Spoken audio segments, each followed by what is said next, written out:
The contract amount for the second phase of the Lower Usuthu Small Holder Irrigation Project, Lusip II, is 555 million emalangeni, and the work is targeted to be completed within 30 months. This was announced by the Prime Minister, Dr. Barnabas Sibusiso Dlamini, at the signing of the contract for construction of Lusip II. Following the success of the first phase of the Lower Usuthu Smallholder Irrigation Project, popularly known as Lusip, His Majesty's government has found it appropriate to add a second phase to the project.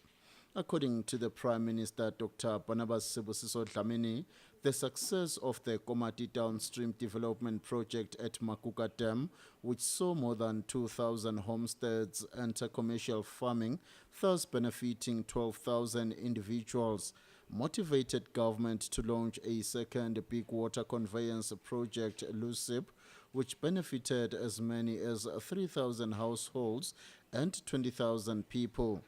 The Prime Minister says they have added on the winning formula. An extension of Lusip was decided upon and with similar objectives, which made the existing project Lusip I and the extension itself Lusip II. Lusip II will extend the main canal conveyance system by 36 kilometers to deliver water to the Matata area, and thus irrigating a further net area of 5,750 hectares. A tertiary dam will be constructed together with the Insogo conveyance system and the infield irrigation system. What is again particularly exciting is that Lusip II will benefit over 14,000 of our rural population in more than 1,900 homesteads and almost 2,300 households. These fall within 4 chiefdoms: Gampalala, Matsenjwa, Ngometulu, and Mieni chiefdoms.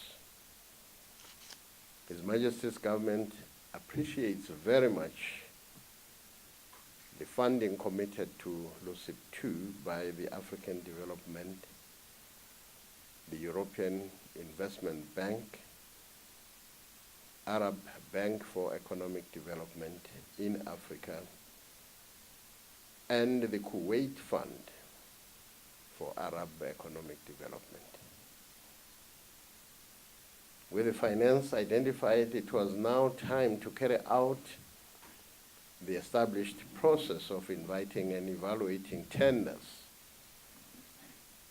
There were 7 companies that were pre-qualified and invited to submit bids.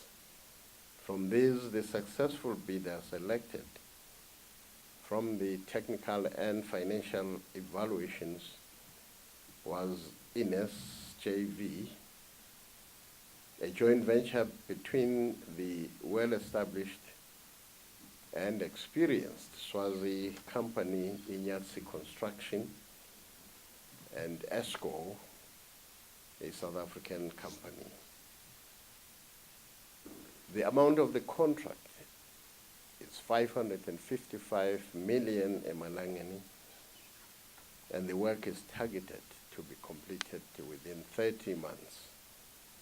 It is a very substantial project for Swaziland, and it is our view that we have combined to an optimal degree the use of local human and other resources with the injection of the necessary additional capacity from outside the country. The Prime Minister said this is one of a number of contracts that will be undertaken for the entire Lusip II.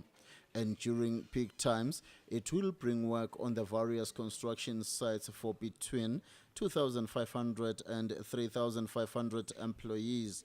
The Premier added that government has had trust on the Ines joint venture that they will carry out the work to the required standards of efficiency and integrity. The Chief Executive Officer of SWADE and the representatives of the joint venture companies to carry out the project signed the contract for the construction of Lusip II bulk water conveyance system. Sibusiso Dlamini, Swazi TV News, Mbabane.